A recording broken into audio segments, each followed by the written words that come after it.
All right, mate, how you doing? And welcome back to another episode of the Hashtag Academy, episode 7 today, and we are down to the final 4. Now, if you've been watching this series for a while, you'll know these final 4 candidates are all very talented footballers. They're all top blokes as well, and I'm really not sure how we're actually going to tell between them. We've got to go from 4 to 2 people today. So we are going to have our 2 finalists at the end of this episode.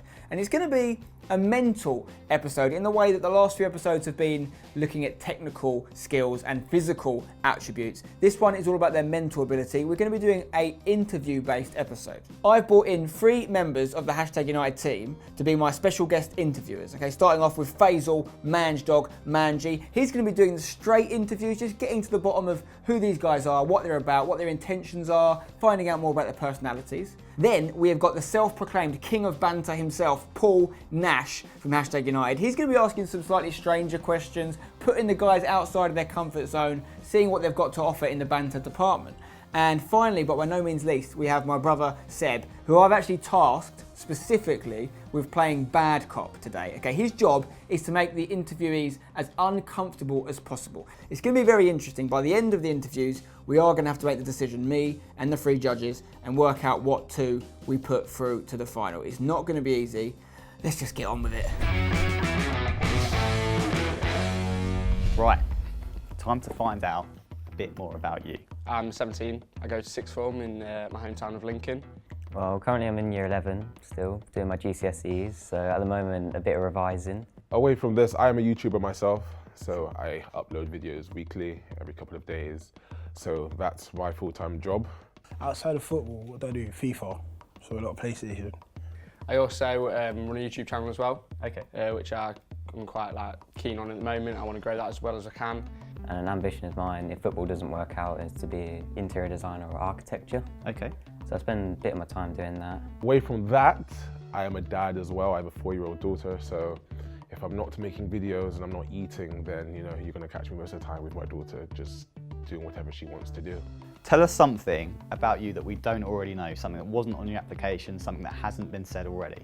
I used to compete gymnastics when I was younger for county. Quite which high I've standard. Quite, So your goal celebration should be on point. I once lost 9-1 against Manchester City and I was the only player to score. We also played against Tottenham Hotspur and I was the first player for Lincoln ever to score a hat-trick against Tottenham Hotspur when I was under 8s. Did you win that one? Or? No, we drew 3-3. Okay. I like football boots, so I do a lot of designing and personalization, customization of boots. Yeah, that's something I'm really into. Yeah. I want myself whilst playing football. Okay. Yeah, so I went up for a header. I landed, but something was landing as well. It was really weird, so I stopped and I was like, something's running down my leg, this is weird. And I had to kind of stop. Luckily it was raining that day, so I was able to get down on one knee, out the shorts and kind of just cover it over and stuff like that. So Yeah, that's a big one. So that's we're gonna have to warn Stevie CB. We're gonna have to warn Umro the Kit Boys about that. We need to get you some extra. it was an pairs of intense shorts. game, it was an intense game. It was all in the stomach, so. Away from the academy, what's been your proudest achievement to date? Away from the academy, probably hitting 10,000 subscribers on my YouTube channel. That was massive for my self-confidence and for just people to start taking it seriously, I think. I would just go for my daughter being born. I think her being born was the biggest change of perspective in my life and created a whole different kind of motivation and determination. Having her is key to everything I do. I get up because of her and I continue to upload and work my ass off because of her. So she's my greatest achievement, my greatest joy, and she just pushes me for everything. I think playing for Leicester as a goalie and as a player, because that was quite a big achievement for me. And for my dad as well, because he was born in Leicester, supported Leicester, and he always Leicester. So yeah, it was a big honour to play at the academy there as well. I went to go play 5-a-side football in an Adidas London competition and I ended up winning the whole competition. I'm the captain of my team. Okay. So from that, it was like a 50-man, 40-man league called Tango League, and then from that, it's just like a roller coaster of crazy stuff. Obviously, if you win, there's a place in the team, Yeah. and there's a £3,000 prize as well. It's a lot of money. Yeah. What would that mean for you? It changed everything for me because that £3,000 can help me obviously bolster my YouTube channel because I can buy equipment for it. Mean a lot. As I get my car next year, I think that would put a bit of money to that, and that would be a really nice achievement for me to get a nice car. And also to help out, my mum's been taking me everywhere, so I think I'd book a nice holiday for her. My goal personally, away from YouTube and everything like that, was to take my daughter to Disneyland. So I'd take her there, Disneyland Paris, and other than that, just pay rent. Yeah, I was never thinking of money. I was thinking of playing for hashtag. Like, that's an honour in itself. I think when I was asked about what would I do with the money, I said Nando's. Go Nando's. Don't know what I'd do with that money. Like, That's a lot of chicken. yeah, but not all the $3,000. Like, one Nando's with my little brother, because like he kind of like pushed me to that, to come to the hashtag thing. Yeah, I'll take him Nando's, treat him. Why do you deserve to win the hashtag Academy? I think I deserve to win because bloody worked my ass off to get to this very point. I bring, strength, a bit of a different dynamic as well, some leadership. But I think I've shown my ability through all the episodes and actually winning the skills challenges in episode 5.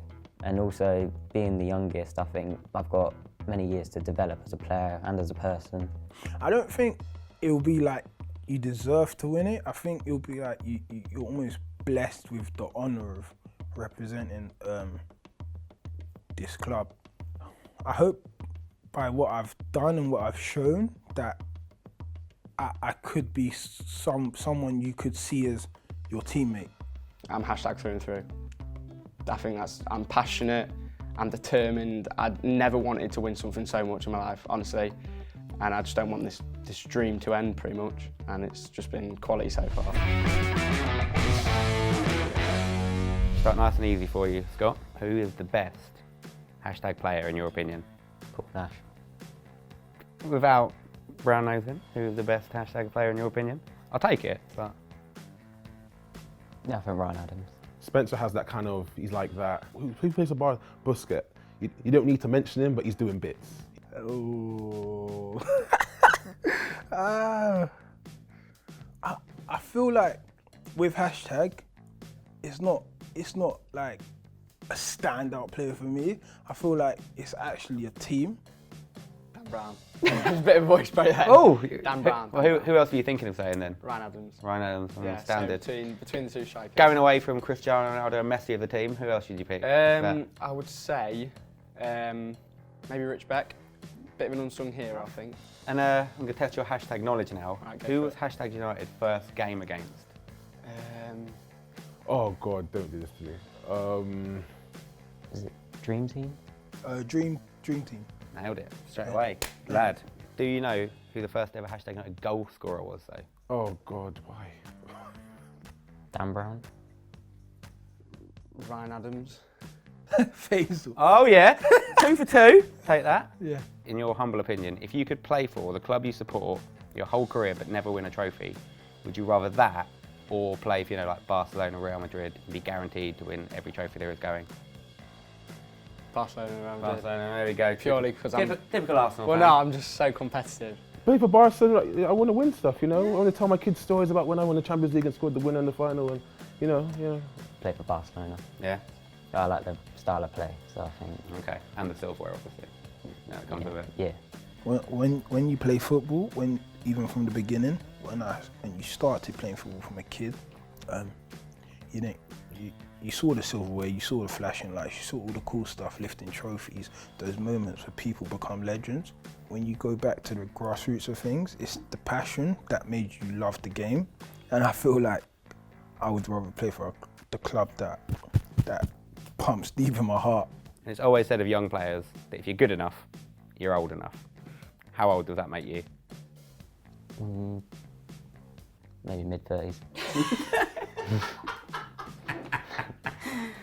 I mean, you're not wrong. You're not wrong, Scotty. So we know that in a year, there are 12 months. 7 of those months have 31 days. How many have 28? all of them have 28 days. Damn right they do. Mate, Straight off the bat. mate, come on. 1. All of them. Ah, got there. But I'd take your first answer. Sorry, Bit harsh. wrong. All of them. I knew that, yeah! I was going to say February, and I remember seeing it somewhere. Okay, well, there's one. I want to say 3. Was it 4? Oh, I'm 5. What did I say? All of them have 28 days. Oh, mate. Oh, mate. Yeah, I'm a clown. You've got your own YouTube channel. Indeed. You've added over 10,000 subscribers since you've been in the process. Now, are you looking like seriously to play for Hashtag, or are you just using it as like a bit of a stepping stone for your YouTube channel? That never even crossed my mind until Really? you just mentioned it now. That never crossed your mind? It would cross my mind if I put on 10,000 subs. I thought, I can cash in here. Well, that's been helpful. But when I first applied, the first reason I applied was to play for Hashtag. Right. A happy coincidence. Yes, very happy coincidence. Very happy coincidence. One of the things you said you're interested in outside of football was architecture and interior design. Is that true? Yeah. Okay, so it shouldn't be difficult for you to tell me what the name is for an architectural drawing of a building's exterior. Do you know what that is? You know what it is? No. Wild guess? Plan. Elevation is the answer. So you haven't lied in your application, have you, Scott? No. You haven't said that to make yourself No. sound more intelligent or anything like that. The first thing, Yes. you're a YouTuber, Yes. right? You've got over 100,000 subscribers. You know, why are you here? Why do you need this? You know, why don't you? It's do not so much I need this, it's so much I love football. I grew up playing football, and Spencer was giving the opportunity out there for people to apply. He didn't say in the restrictions, if you're a YouTuber, do not apply. So I thought, okay, I'll give it a go. I've been doing some research. Okay. Okay, I've looked into a few things. I've recently learned that you're also part of another team as well. You're part of the, in fact, you even think you're the captain of the Tango League team. Where do your loyalties lie? You know, what's going to happen if one day the Tango League squad take on Hashtag United? Who are you going to play for?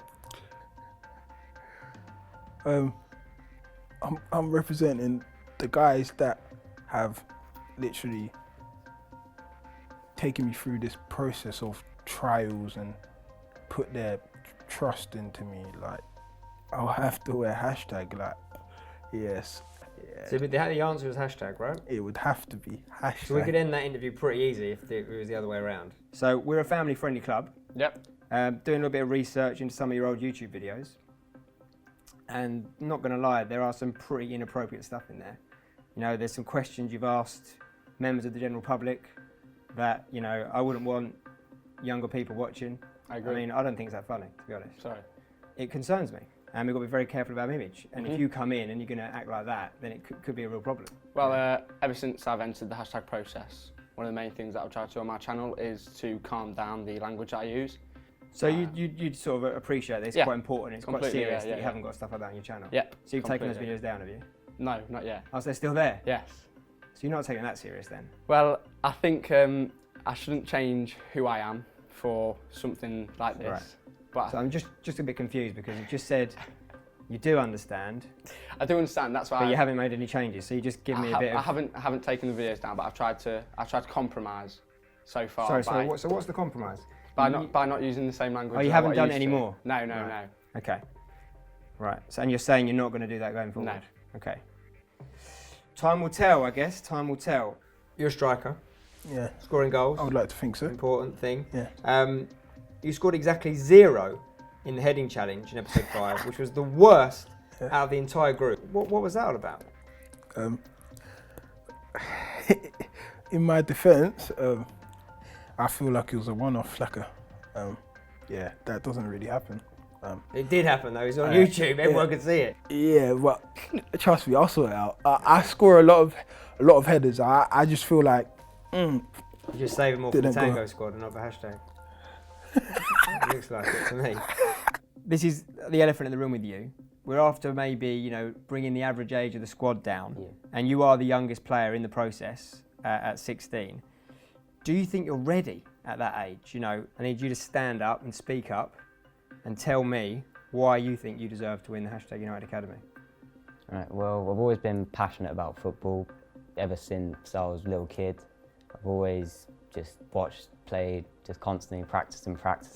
Something that definitely motivates me is my dad, who sadly passed away, but he always wanted me to be a footballer, and he said just follow your dreams, and I feel Hashtag could help me like show what I can do, and my ambition is to become a semi-pro or professional footballer, or just get into something with football. So I feel hashtag is a great opportunity for me to express what I can do and help me along the way. Right, we are almost finished. Is there sort of a last opportunity? Is there anything else you want to say to me or to any of the audience to sort of state your case? Anything you maybe have forgotten or you haven't remembered to say so far? I would just like to play football. That's the most important thing to me.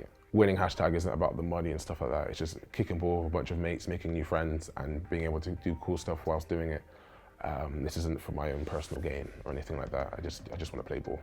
No matter what happens today, I've just had a great experience, and everyone's been so friendly and nice and created a good atmosphere. So I think that the people watching, if I do make it to fan 2, I think should just not take me seriously. I think I want to be the person to represent the fans. The whole journey's been crazy. It's like Alex Hunter vibes. Yeah, it's a bit mad. That's where I'm putting it. So nothing else you haven't remembered or anything like that? hashtag it. You didn't forget to hashtag it. Fair play, Scotty. Well done. Good Cheers. stuff, mate. Nothing else you want to remember? Pressure makes diamonds. Anything else? Forgot to hashtag it. There's nothing else you've forgotten? Just don't forget to hashtag it, boys. Last opportunity now, nothing you've forgotten. Never follow. Nothing else? That's You about. don't not going to forget to hashtag it? I always hashtag it. Well, let's see it, let's see it. There we forget go. to hashtag You got there in the end. Okay guys, thank you very much for joining us today. I appreciate you giving up your time to help us get to the next stage of the academy. Now is going to be, and I've said this every episode, but this will be the hardest deliberation we've had. So let's start with Jack Durkin, okay? Faisal, you went straight down the line with your questions. How did you find Jack? What do you think of him? From a personal point of view, his character, I could see that fitting in with our team. One negative was perhaps when he talked about his prior experiences with football, it seemed to be a little bit more of a focus on his own personal performances, whether they drew but he got a hat-trick, or he's the only person to score but the team lost. I know he's trying to show what he's capable of, but we want a real team player, so it's just a small question mark over how he thinks about himself. If I'm being super critical, I could say that maybe his immaturity could lead to some situations where he maybe says some things that we don't really think reflect the brand properly. So yeah, that would be one concern. But outside of that, you know, I love the guy. I think he's a great lad, great footballer.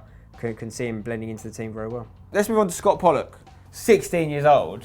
I mean, he's half your age, Sev. He's almost literally half. Who could he be by the time he's your age? What things he could achieve in a hashtag shirt actually scare me, to be honest. I'd probably say he's been the best performing footballer on the pitch. But how was your interview? Because yours was an interesting one for Scott, because trying to get him out of his shell. Yeah. Did he come out? Did he show you a new side? Well, I think he got there by the end of it. I think initially he came in and he was maybe a bit not shy as such, but he was very like calm and calculated maybe with his answers. Comparing him and Jack in that sense, Jack is obviously maybe more of a joker as well, whereas Scott, you know, he's quite happy to be a part of it, but may not be a leader in that front. But you know, that's not a problem. The squad needs, you know, all sorts of personalities in there, and he's definitely one who could, you know, contribute to the team as much as anything. For me, he was the one coming into this where this was the time for him to slip up. This was the chance where it could be that he'd get left behind. Because he's done everything so well. He's done everything else before. This point was the one where you think, you know what? Okay, he's come as far as he can. He's not going to have the, you know, the banter, if you like, or the edge, personality-wise, because of his age, to get him over the line. But I didn't see that.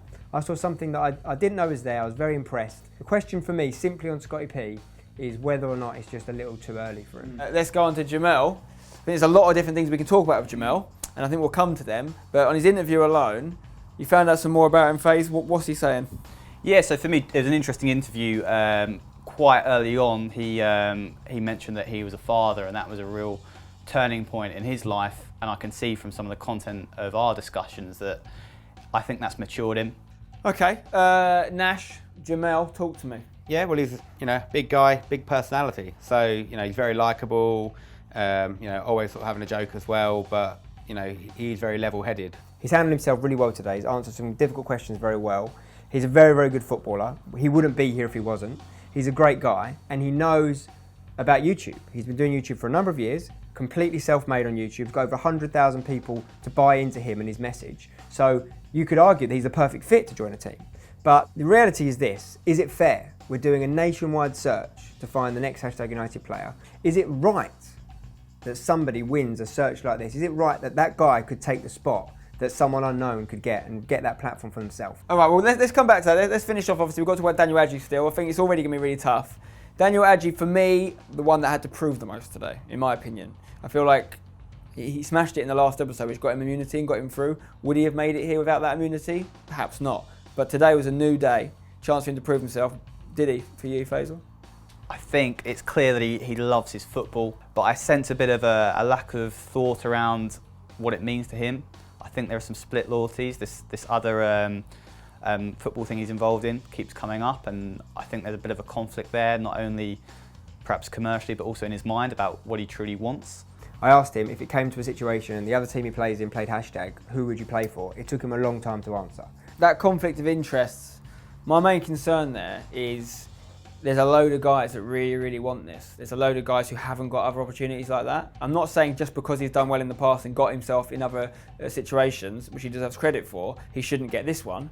I'm just saying that we have to, a large part of this is not just who deserves to win, but who wants to win the most, because they're the people that are going to actually take the opportunity and run with it. One thing I should say about Adjei, I've found in the interactions I've had with him, he's a very, very gracious guy. When I said earlier there was things that come out of guys I didn't expect, it was probably Daniel and Scott. You know, we talked about Scott's one. Daniel did have this philosophical side where he did have lots of layers. He had lots of things going on in his mind.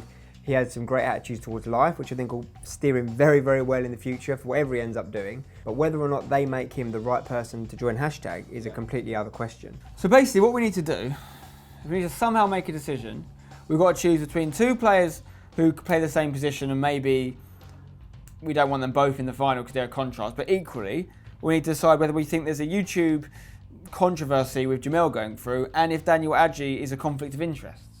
Because if you take the conflict of interest away from Adjei, he's a really strong candidate. If you take the YouTube thing away from Jamel, he's a really strong candidate. And Durkin and Pollock, their main problem is that they're so similar.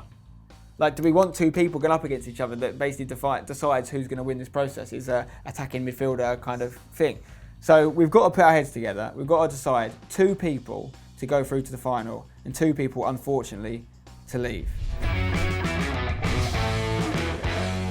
Right, lads, welcome to the boardroom.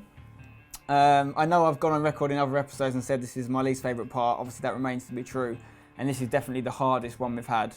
Not only because I'm physically sitting about 3 inches from your faces, but also because we know you quite well now. I think we've got to know all four of you over the process. It's been really, really enjoyable for us all.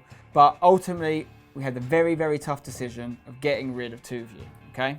And we have to consider a load of factors. We have to consider things that you guys can't affect, things like our current shape of our team, the positions we have, the positions we need, things like what we're looking to achieve as a team and who might be able to fit in with that. And then obviously, we're looking at you all as individuals and what you represent, and that's where the interviews were really handy. And I want to stress the fact that there was no decisions made before this process. Your interviews have all had a significant impact on our decisions, okay? So I'm going to start off by letting one of you go, regrettably, but this person we ultimately feel potentially stands to gain the least from the series. We feel that there was one thing that is maybe a small thing, or maybe we're jumping on top of it, but we felt that it was quite key, which is, with you, Daniel, we felt that you're very closely aligned to a movement already, and I think you have, and I think it's really ingrained in you. I think that's brilliant. I think you deserve a lot of plaudits for how you've done that, but it's kind of like very much at the forefront of, I think, what you're doing, and I feel like there's perhaps a little bit of a conflict there. It is with regret that we are going to lose you from the process here, Daniel. It's been an absolute pleasure. Best of luck in the future, mate. Thank you. Thank you. Pleasure to be part of the process. Yeah, just the whole journey was crazy. To be picked out from all the guys who entered and to reach this stage is an honour. Put on a hashtag shirt. Yeah, just thank you. If I was to be remembered on the hashtag episodes, it would probably be the clown who said just a bit of attackers and scored a few goals. Represented something that was really big and got to the final four. Absolute honour. Don't forget to hashtag it. Yes. Now, we had a lot of going back and forth about you three, if I'm honest. We couldn't really actually come up with a two we were happy with. We felt there was reasons for all of you to be in that final two. Ultimately, I want to take responsibility for this decision because I say it's not the player's fault. Jamel, we felt, and I felt strongly that for the same reasons we actually said goodbye to Adam Lovett in the last episode, even though there was zero nepotism involved, I didn't know Adam Lovett existed before this tournament started. It's our fault that we don't think we can take you through to the final. I'm saying this because we don't want to lose you. We don't want you to not be part of this hashtag journey going forward. So I don't want you to leave today thinking it's over. It's not over for you. If you want to still be part of this, there will be opportunities. I'm making you that promise right now. What we're saying is for the good of this competition long term, we didn't feel people who could duck in and out and maybe not watch every episode and just hear the headline that a YouTuber won, or established YouTuber, when we felt that this was about searching people we didn't know existed. I had no idea Jack Durkin or Scott Pollock were on this face of the earth. And I did know of you, Jamel. To your own credit, congratulations. It's not a commiseration, it's a congratulations. You've really impressed everyone, and we will see you in the hashtag shirt, not through the academy, but thank you very much for being a part of it. Thank you, guys. With us, Jamel. I'm feeling, I'd say disappointed, but at the same time, I'm still very proud of myself for getting this far, just based off of my footballing ability. So I'm happy that I got this far, and I'm just, I wouldn't say I'm completely sad. You know, I understand the reasonings for why I couldn't get through to the final, which is perfectly fine. But yeah, I'm just, a mixture of emotions, but feeling positive. I've done well, so I'm proud of myself. Okay, so because this YouTube channel of mine, you know, has held me back from getting to the final, if you do want to find me on my YouTube channel, it's Jamel15, Jemel, then ONEFIVE, where I do football challenges with my friends, and I interview, you know, drunk people on a Saturday night. So you can find me there. Make sure you subscribe, and that's the plug. Don't forget to hashtag it, though, boys. Come on.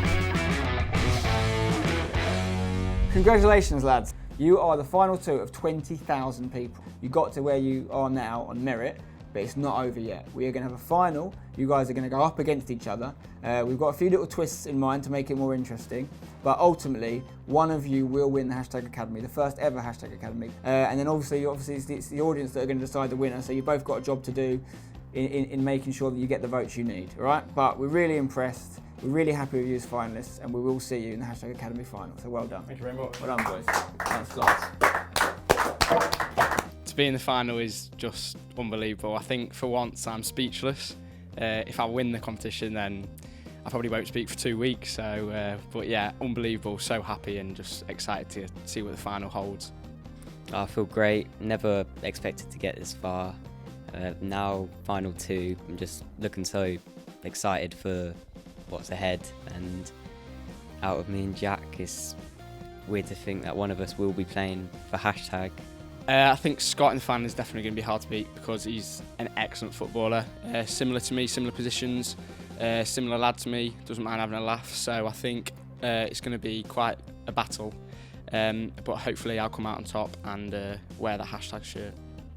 I did say it's my biggest competition, as we are pretty similar age and similar position, and he's a great footballer, nice lad, so I think it's quite a difficult choice. Well, there you go. We have our final two. Jack Durkin and Scott Pollock have made it all the way to the final of the hashtag academy. And that final process just there was the hardest of all the elimination bits we've done in this series so far. I know I always say it's a horrible moment, and it is, but that was the hardest. They were literally right in front of my face. I was looking them in the eye when I had to tell Daniel and Jamel they weren't going to make it. It wasn't enjoyable, and it wasn't really deserved. Those guys are top quality blokes, and I hope to see more of them in the future. But Jack and Scott are our finalists, and next episode will be the final. They'll be going up against each other. They'll be building their own teams out of hashtag United players and hashtag Academy applicants, taking each other on, captaining those teams, and seeing what they can do. That'll be their final chance to impress you, not us. You, because we no longer have any say on this. We have given you guys the finalists. Now it's your job to decide who wins the whole thing, the year's contract, the £3,000 and all the experiences they get to do as a hashtag United player. You're going to decide, okay? Make sure you've seen all the episodes of the series. Make sure you're clued up about both Jack Durkin and Scott Pollock. You can make the best informed decision possible. The final will probably give you some more food for thought as well, and then it'll be over to you guys. I'm super excited. I'm still a little bit down, to be honest, about the guys we just said goodbye to, but looking to the future, I think we've got two fantastic finalists, and it's going to be a really strong finale. Drop a like on the video, subscribe for more. We'll see you next time. Until then, don't forget to hashtag it.